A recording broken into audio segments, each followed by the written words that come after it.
The Dawn-Breakers, Nabil's narrative, recorded for the handicapped, tape 5. My brother and I both felt an inner joy we had never before experienced. At the hour of dawn, we would hasten to his home and would accompany him on his visit to the shrine of the Imam Hussein. I spent the entire winter in close companionship with him. During the whole of that period, I faithfully attended his classes. Every time I listened to his speech, I heard him describe a particular aspect of the manifestation of the promised Qa'im. This theme constituted the sole subject of his discourses. Whichever verse or tradition he happened to be expounding, he would invariably conclude his commentary on it with a particular reference to the advent of the promised revelation. The promised one, he would openly and repeatedly declare, lives in the midst of this people. The appointed time for his appearance is fast approaching. Prepare the way for him, and purify yourselves so that you may recognize his beauty. Not until I depart from this world will the day star of his countenance be revealed. It behooves you after my departure to arise and seek him. You should not rest for one moment until you find him. After the celebration of Nowruz, Sayyid Qasim bade me depart from Karbala. Rest assured, O Abdul Karim, he told me as he bade me farewell, you are of those who, in the day of his revelation, will arise for the triumph of his cause. You will, I hope, remember me on that blessed day. I besought him to allow me to remain in Karbala, pleading that my return to Qazvin would arouse the enmity of the mullahs of that city. Let your trust be wholly in God, was his reply. Ignore entirely their machinations. Engage in trade, and rest assured that their protestations will never succeed in harming you. I followed his advice, and together with my brother set out for Qazvin. Immediately upon my arrival, I undertook to carry out the counsel of Sayyid Qasim. With the instructions he had given me, I was able to silence every malicious opposer. I devoted my days to the transaction of my business. At night I would regain my home, and in the quiet of my chamber would consecrate my time to meditation and prayer. With tearful eyes I would commune with God, and would beseech him, saying, Thou hast by the mouth of thine inspired servant promised that I shall attain unto thy day, and shall behold thy revelation. Thou hast through him assured me that I shall be among those who will arise for the triumph of thy cause. How long wilt thou withhold from me thy promise? When will the hand of thy loving kindness unlock to me the door of thy grace, and confer upon me thy everlasting bounty? Every night I would renew this prayer, and would continue in my supplications until the break of day. One night, on the eve of the day of Arafah, in the year A.H. 1255, the night preceding the 13th of February, A.D. 1840, I was so wrapped in prayer that I seemed to have fallen into a trance. There appeared before me a bird, white as the snow, which hovered above my head and alighted upon the twig of a tree beside me. In accents of indescribable sweetness, that bird voiced these words, Are you seeking the manifestation, O Abdul Karim? Lo, the year 60. Immediately after, the bird flew away and vanished. The mystery of those words greatly agitated me. The memory of the beauty of that vision lingered long in my mind. I seemed to have tasted all the delights of paradise. My joy was irrepressible. The mystic message of that bird had penetrated my soul and was continually on my lips. I revolved it constantly in my mind. I shared it with no one, fearing lest its sweetness forsake me. A few years later, the call from Shiraz reached my ears. The day I heard it, I hastened to that city. On my way I met in Tehran Mullah Muhammad-e Muallim, who acquainted me with the nature of this call, and informed me that those who had acknowledged it had gathered in Karbala and were awaiting the return of their leader from Hijaz. Immediately I departed for that city. From Hamadan, Mullah Javad-e Barakani, to my great distress, accompanied me to Karbala, where I was privileged to meet you as well as the rest of the believers.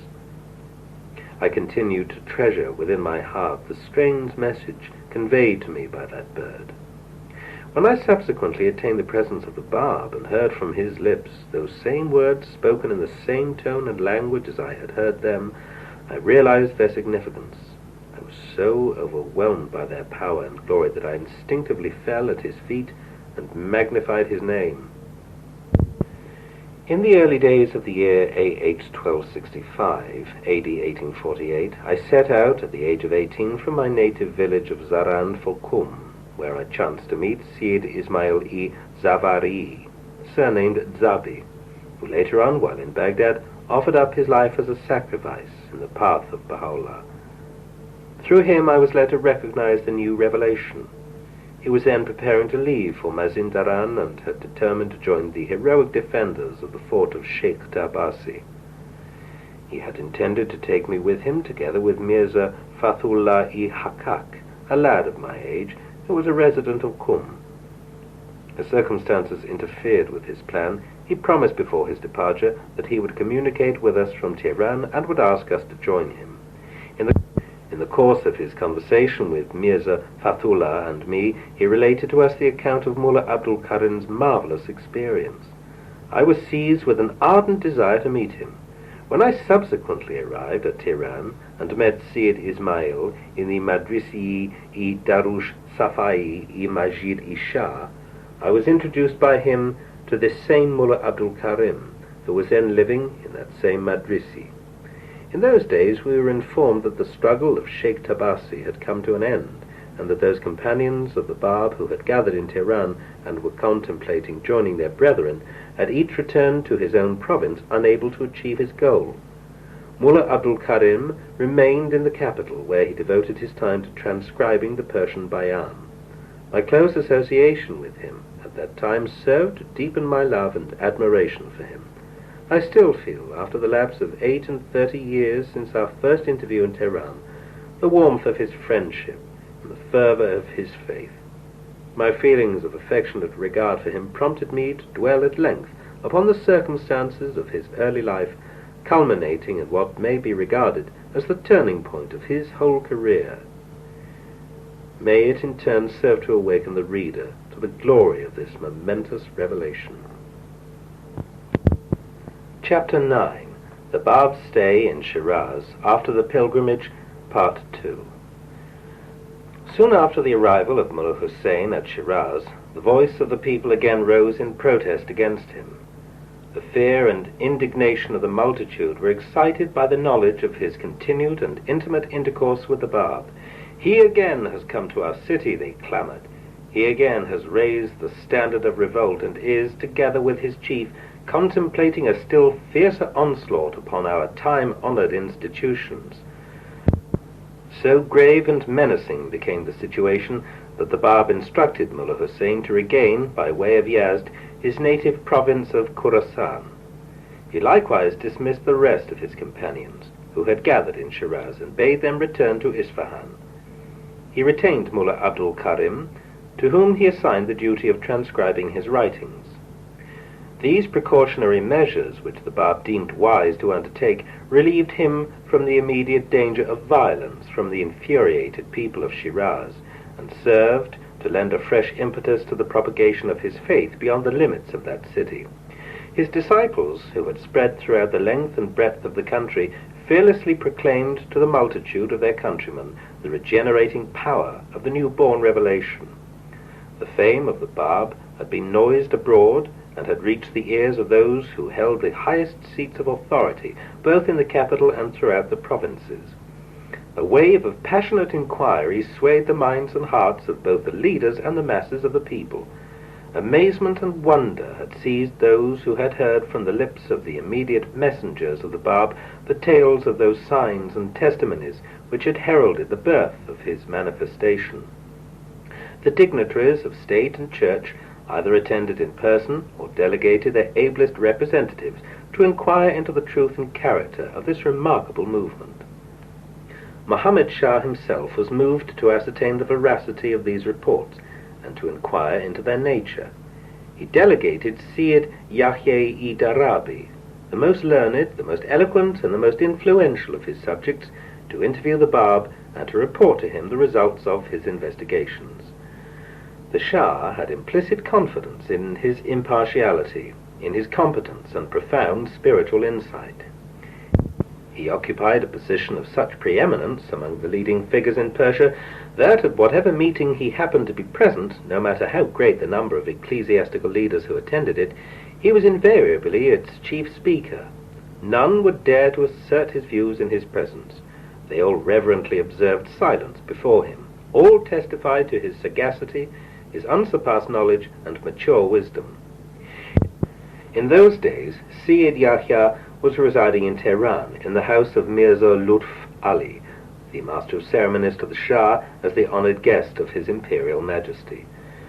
The Shah confidentially signified through Mirza Lutf Ali his desire and pleasure that Sayyid Yahya should proceed to Shiraz and investigate the matter in person. "Tell him from us," commanded the sovereign, "that inasmuch as we repose the utmost confidence in his integrity and admire his moral and intellectual standards and regard him as the most suitable among the divines of our realm, we expect him to proceed to Shiraz to inquire thoroughly into the episode of the Bahá'í Bábí and to inform us of the results of his investigations. We shall then know what measures it behoves us to take." Sayyid Yahya had been himself desirous of obtaining first-hand knowledge of the claims of the Báb, but had been unable, owing to adverse circumstances, to undertake the journey to Fars. The message of Muhammad Shah decided him to carry out his long-cherished intention. Assuring his sovereign of his readiness to comply with his wish, he immediately set out for Shiraz.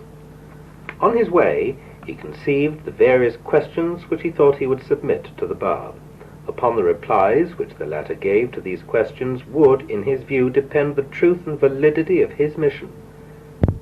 Upon his arrival at Shiraz, he met Mullah Sheikh Ali, surnamed Azim, with whom he had been intimately associated while in Khorasan. He asked him whether he was satisfied with his interview with the Báb. "You should meet him," Azim replied, "and seek independently to acquaint yourself with his mission. As a friend, I would advise you to exercise the utmost consideration in your conversations with him, lest you too, in the end, should be obliged to deplore any act of discourtesy towards him." Sayyid Yahya met the Báb at the home of Haji Mirza Sayyid Ali, and exercised in his attitude towards him the courtesy which Azim had counselled him to observe. For about 2 hours he directed the attention of the Báb to the most abstruse and bewildering themes in the metaphysical teachings of Islam, to the obscurest passages of the Koran, and to the mysterious traditions and prophecies of the Imams of the faith. The Báb at first listened to his learned references to the law and prophecies of Islam, noted all his questions, and began to give to each a brief but persuasive reply. The conciseness and lucidity of his answers excited the wonder and admiration of Sayyid Yahya. He was overpowered by a sense of humiliation at his own presumptuousness and pride. His sense of superiority completely vanished. As he arose to depart, he addressed the Báb in these words: "Please God, I shall, in the course of my next audience with you, submit the rest of my questions, and with them shall conclude my inquiry." As soon as he retired, he joined Azim, to whom he related the account of his interview. "I have, in his presence," he told him, "expatiated unduly upon my own learning. He was able in a few words to answer my questions and to resolve my perplexities. I felt so abased before him that I hurriedly begged leave to retire." Azim reminded him of his counsel and begged him not to forget this time the advice he had given him. In the course of his second interview, Sayyid Yahya, to his amazement, discovered that all the questions which he had intended to submit to the Báb had vanished from his memory. He contented himself with matters that seemed irrelevant to the object of his inquiry. He soon found, to his still greater surprise, that the Báb was answering, with the same lucidity and conciseness that had characterized his previous replies, those same questions which he had momentarily forgotten. "I seemed to have fallen fast asleep," he later observed. "His words, his answers to questions which I had forgotten to ask, reawakened me.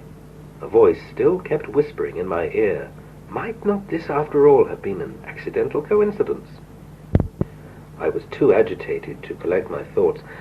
I again begged leave to retire. Azim, whom I had subsequently met, received me with cold indifference and sternly remarked, 'Would that schools had been utterly abolished, and that neither of us had entered one. Through our little-mindedness and conceit we are withholding from ourselves the redeeming grace of God, and are causing pain to him who is the fountain thereof. Will you not this time beseech God to grant that you may be enabled to attain his presence with becoming humility and detachment, that perchance he may graciously relieve you from the oppression of uncertainty and doubt? I resolved that in my third interview with the Bab I would, in my inmost heart, request him to reveal for me a commentary on the Surah of Kawthar. Footnote Quran 108. I determined not to breathe that request in his presence. Should he, unasked by me, reveal this commentary in a manner that would immediately distinguish it in my eyes from the prevailing standards current among the commentators on the Quran, I then would be convinced of the divine character of his mission, and would readily embrace his cause. If not, I would refuse to acknowledge him. As soon as I was ushered into his presence, a sense of fear for which I could not account seized me. My limbs quivered as I beheld his face. I, who on repeated occasions had been introduced into the presence of the Shah and had never discovered the slightest trace of timidity in myself, was now so awed and shaken that I could not remain standing on my feet. The Bab, beholding my plight, arose from his seat, advanced towards me, and taking hold of my hand, seated me beside him. "Seek from me," he said, "whatever is your heart's desire. I will readily reveal it to you." I was speechless with wonder. Like a babe that can neither understand nor speak, I felt powerless to respond. He smiled as he gazed at me and said, "Were I to reveal for you the commentary on the Surah of Kawthar, would you acknowledge that my words are born of the Spirit of God? Would you recognize that my utterance can in no wise be associated with sorcery or magic?" Tears flowed from my eyes as I heard him speak these words. All I was able to utter was this verse of the Quran: "O our Lord, with ourselves have we dealt unjustly. If thou forgive us not and have not pity on us, we shall surely be of those who perish." It was still early in the afternoon when the Bab requested Haji Mirza Syed Ali to bring his pen case and some paper. He then started to reveal his commentary on the Surah of Kawthar. How am I to describe this scene of inexpressible majesty? Verses streamed from his pen with a rapidity that was truly astonishing. The incredible swiftness of his writing, the soft and gentle murmur of his voice, and the stupendous force of his style amazed and bewildered me. He continued in this manner until the approach of sunset. He did not pause until the entire commentary of the Surah was completed. He then laid down his pen and asked for tea. Soon after, he began to read it aloud in my presence. My heart leapt madly as I heard him pour out in accents of unutterable sweetness those treasures enshrined in that sublime commentary. I was so entranced by its beauty that 3 times over I was on the verge of fainting. He sought to revive my failing strength with a few drops of rose water, which he caused to be sprinkled on my face. This restored my vigor and enabled me to follow his reading to the end. When he had completed his recital, the Bab arose to depart. He entrusted me, as he left, to the care of his maternal uncle. "He is to be your guest," he told him, "until the time when, in collaboration with Mullah Abdul Karim, shall have finished transcribing this newly revealed commentary, and shall have verified the correctness of the transcribed copy." Mullah Abdul Karim and I devoted 3 days and 3 nights to this work. We would, in turn, read aloud to each other a portion of that commentary until the whole of it had been transcribed. We verified all the traditions in the text and found them to be entirely accurate. Such was the state of certitude to which I had attained, that if all the powers of the earth were to be leagued against me, they would be powerless to shake my confidence in the greatness of his cause. As I had, since my arrival at Shiraz, been living in the home of Hussein Khan, the governor of Fars, I felt that my prolonged absence from his house might excite his suspicion and inflame his anger.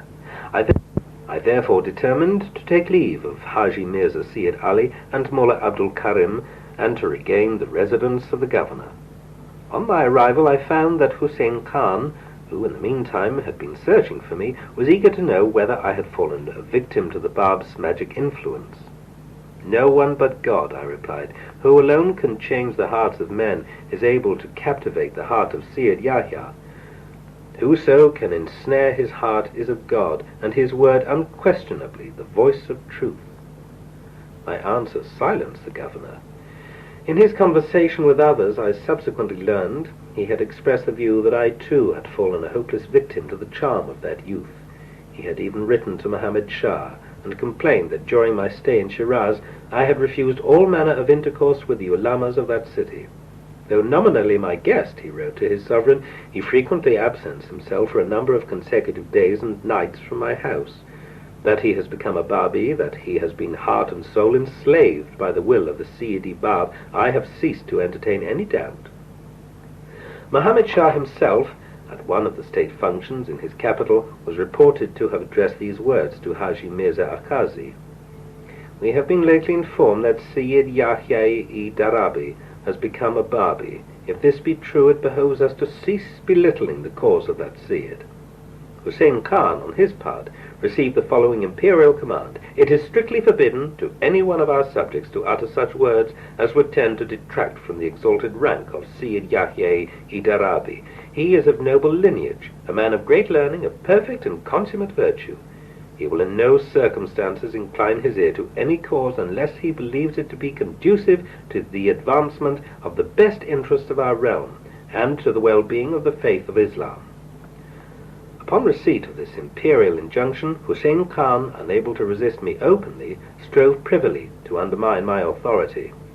His face betrayed an implacable enmity and hate.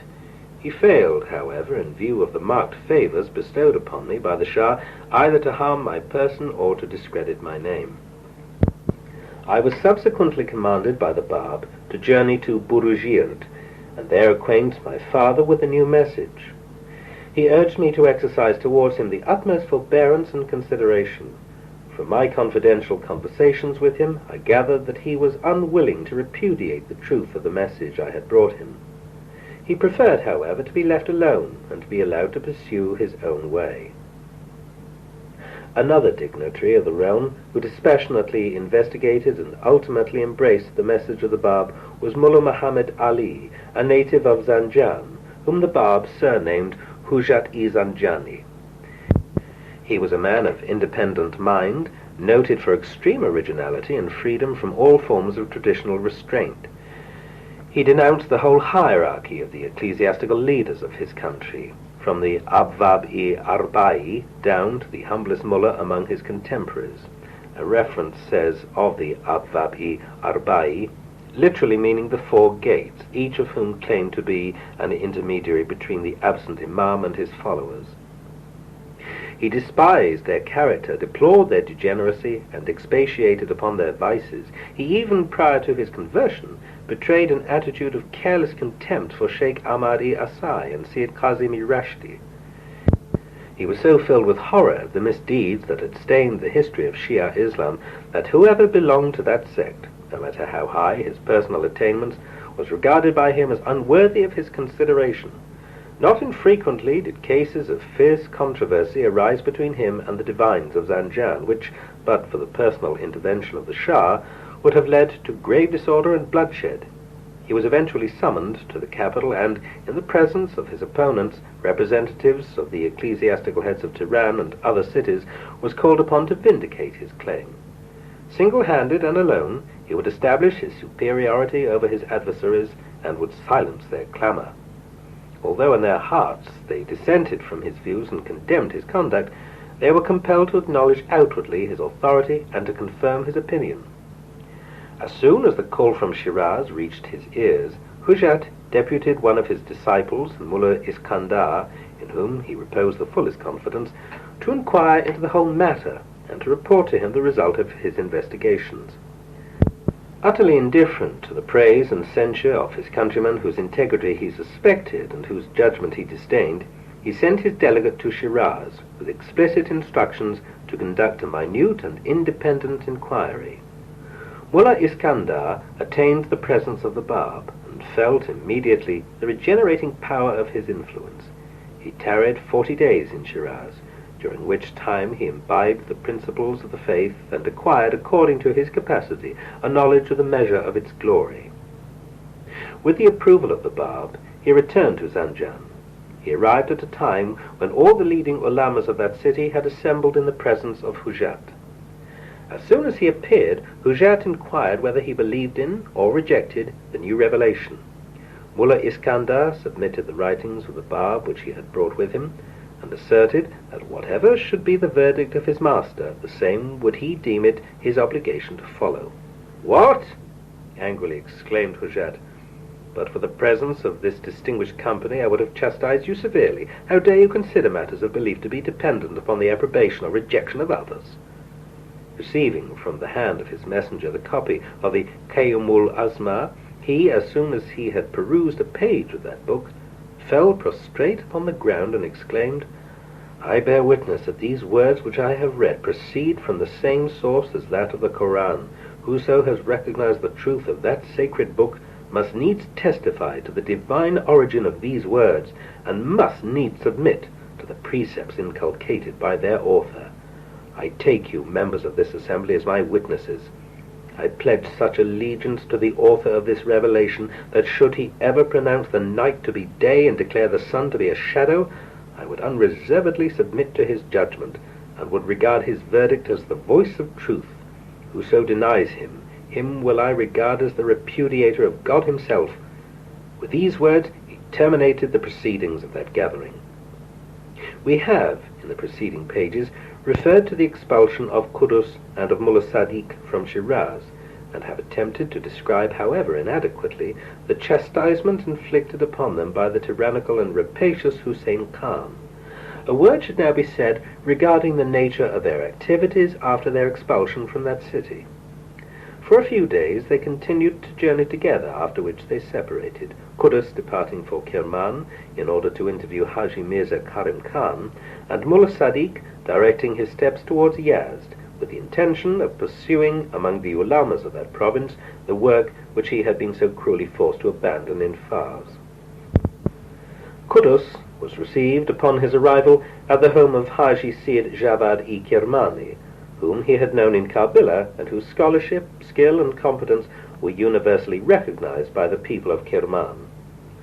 At all the gatherings held in his home, he invariably assigned to his youthful guest the seat of honor, and treated him with extreme deference and courtesy. So marked a preference for so young and seemingly mediocre a person kindled the envy of the disciples of Haji Mirza Karim Khan, who, describing in vivid and exaggerated language the honors which were being lavished upon Qudus, sought to excite the dormant hostility of their chief. "Behold," they whispered in his ears, "he who is the best beloved, the trusted and most intimate companion of the Sayyid-i Bab, is now the honored guest of one who is admittedly the most powerful inhabitant of Kirman. If he be allowed to live in close companionship with Haji Syed Javad, he will no doubt instill his poison into his soul, and will fashion him as the instrument whereby he will succeed in disrupting your authority and in extinguishing your fame." Alarmed by these evil whisperings, the cowardly Haji Mirza Karim Khan appealed to the governor and induced him to call in person upon Haji Syed Javad, and demand that he terminate that dangerous association. The representations of the governor inflamed the wrath of the intemperate Haji Syed Javad. "How often," he violently protested, "have I advised you to ignore the whisperings of this evil plotter?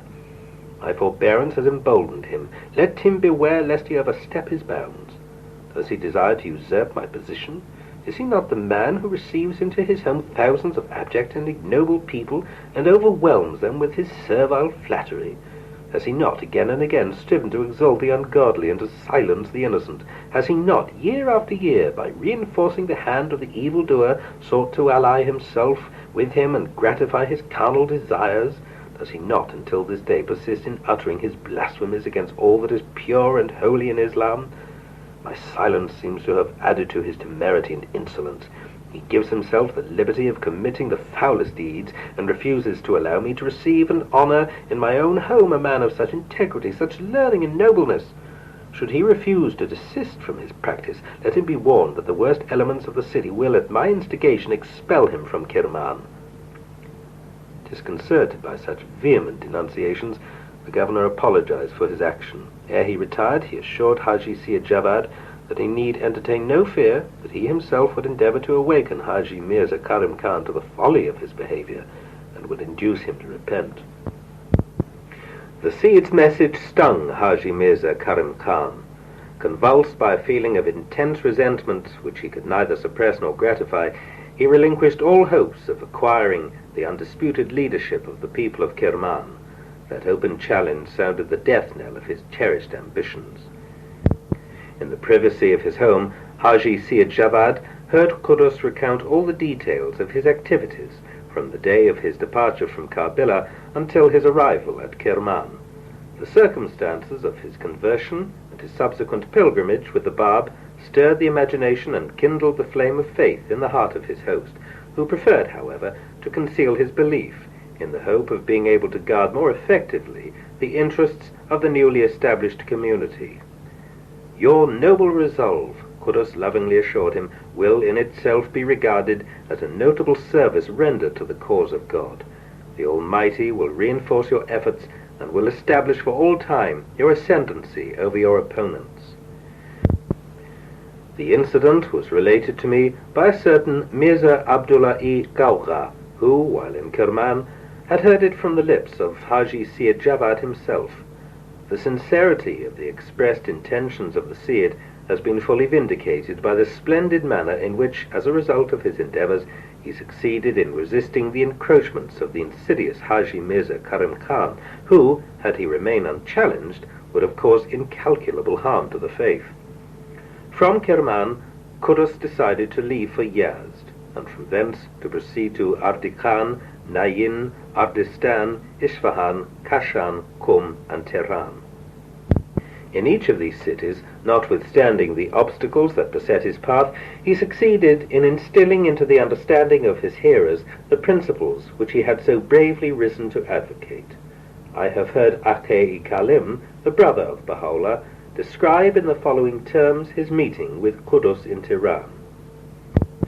The charm of his person, his extreme affability, combined with the dignity of bearing, appealed to even the most careless observer. Whoever was intimately associated with him was seized with an insatiable admiration for the charm of that youth. We watched him one day perform his ablutions, and were struck by the gracefulness which distinguished him from the rest of the worshippers in the performance of so ordinary a rite. He seemed in our eyes to be the very incarnation of purity and grace. In Tehran, Qudus was admitted into the presence of Baha'u'llah, after which he proceeded to Mazindaran, where, in his native town of Bafurush, in the home of his father, he lived for about 2 years, during which time he was surrounded by the loving devotion of his family and kindred. His father had married, on the death of his first wife, a lady who treated Qudus with a kindness and care that no mother could have hoped to surpass. She longed to witness his wedding, and was often heard to express her fears lest she should have to carry with her to the grave the supreme joy of her heart. "The day of my wedding," Qudus observed, "is not yet come. That day will be unspeakably glorious, not within the confines of this house, but out in the open air, under the vault of heaven, in the midst of the Sabzi Maidan. Before the gaze of the multitude, there shall I celebrate my nuptials and witness the consummation of my hopes." 3 years later, when that lady learned of the circumstances attending the martyrdom of Qudus in the Sabzi Maidan, she recalled his prophetic words and understood their meaning. Qudus remained in Bafurush until the time when he was joined by Mullah Hussein after the latter's return from his visit to the Bab in the castle of Marku.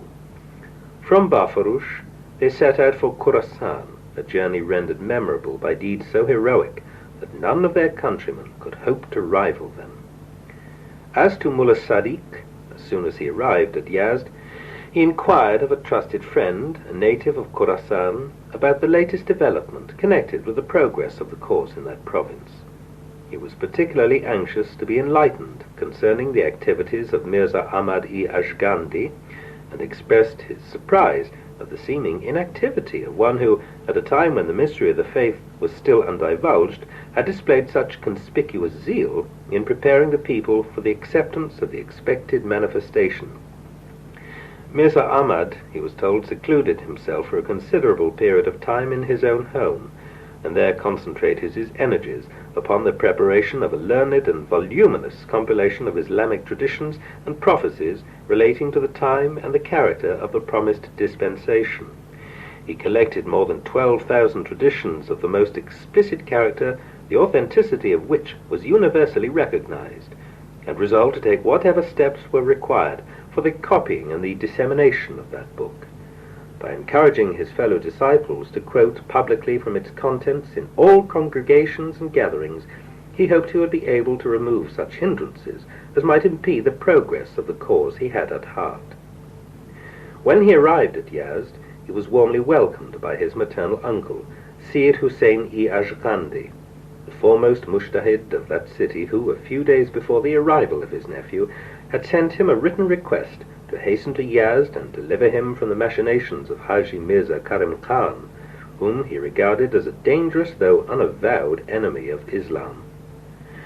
The mujtahid called upon Mirza Ahmad to combat by every means in his power Haji Mirza Khan's pernicious influence, and wished him to establish permanently his residence in that city, that he might, through incessant exhortations and appeals, succeed in enlightening the minds of the people as to the true aims and intentions cherished by that malignant enemy. Mirza Ahmad, concealing from his uncle his original intention to leave for Shiraz, decided to prolong his stay in Yazd. He showed him the book which he had compiled and shared its contents with the ulamas, who thronged from every quarter of the city to meet him. All were greatly impressed by the industry, the erudition, and the zeal which the compiler of that celebrated work had demonstrated. Among those who came to visit Mirza Ahmad was a certain Mirza Taqi, a man who was wicked, ambitious, and haughty, who had recently returned from Najaf, where he had completed his studies, and had been elevated to the rank of mujtahid. In the course of his conversation with Mirza Ahmad, he expressed a desire to peruse that book, and to be allowed to retain it for a few days, that he might acquire a fuller understanding of its contents. Sayyid Hussein and his nephew both acceded to his wish. Mirza Taqi, who was to have returned the book, failed to redeem his promise.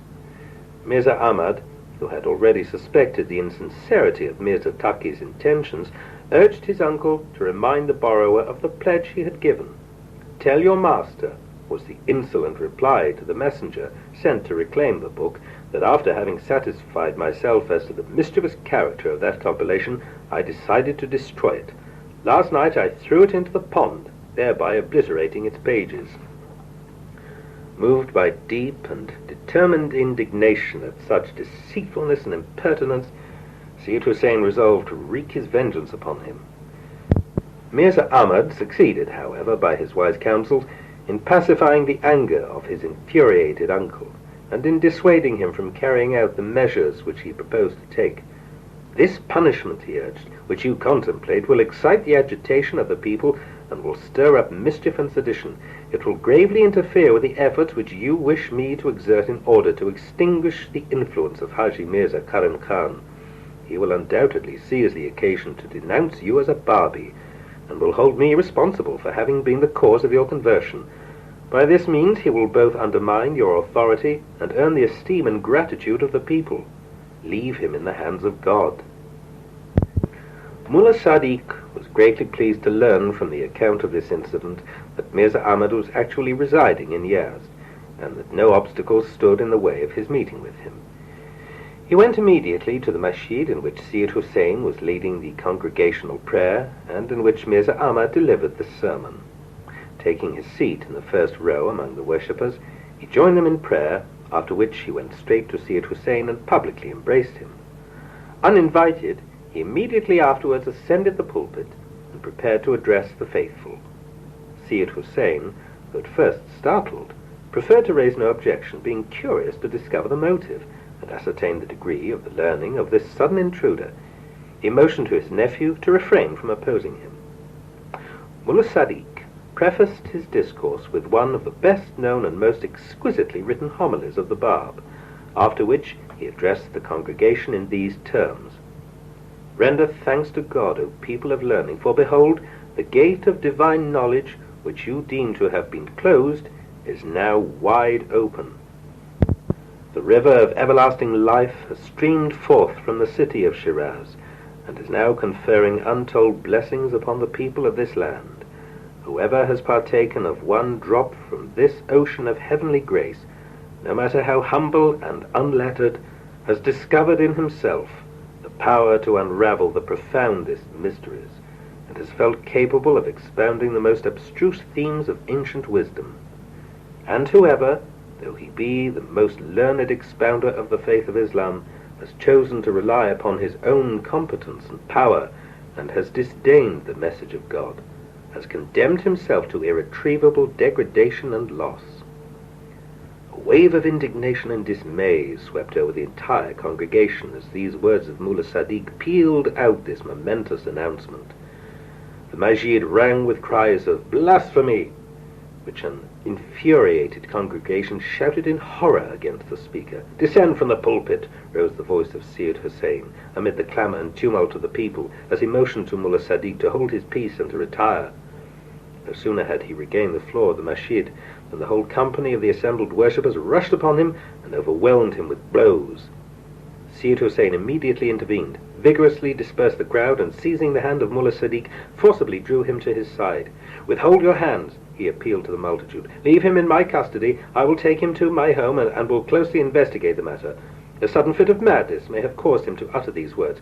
I will myself examine him. If I find that his utterances are premeditated, and that he himself firmly believes in the things which he has declared, I will with my own hands inflict upon him the punishment imposed by the law of Islam." By this solemn assurance, Mullah Sadiq was delivered from the savage attacks of his assailants. Divested of his abba and turban, deprived of his sandals and staff, bruised and shaken by the injuries he had received, he was entrusted to the care of Syed Hussein's attendants, who, as they forced their passage among the crowd, succeeded eventually in conducting him to the home of their master.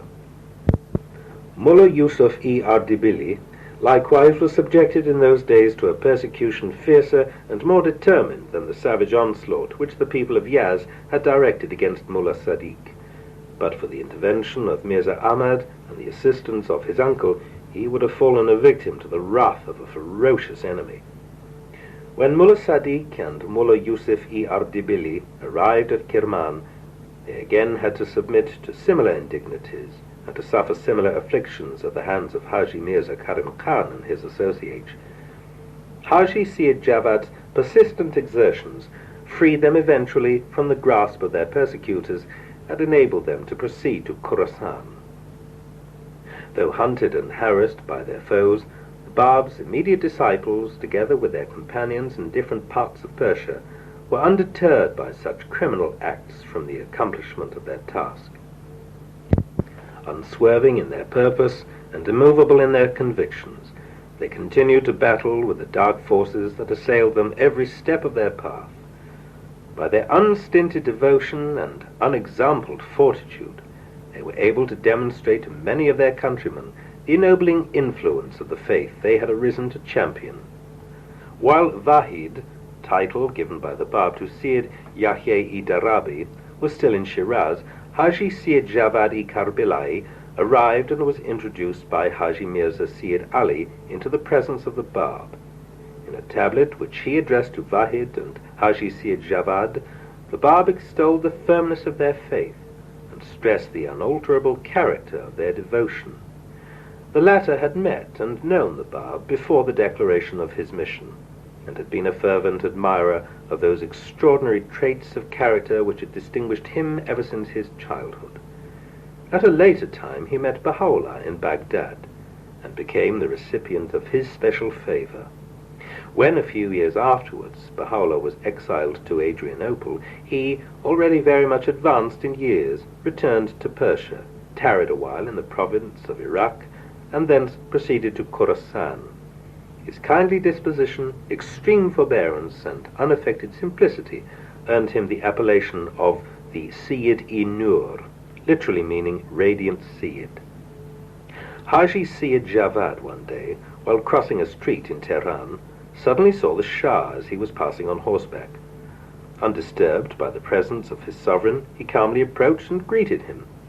His venerable figure and dignity of bearing pleased the Shah immensely. He acknowledged his salute and invited him to come and see him.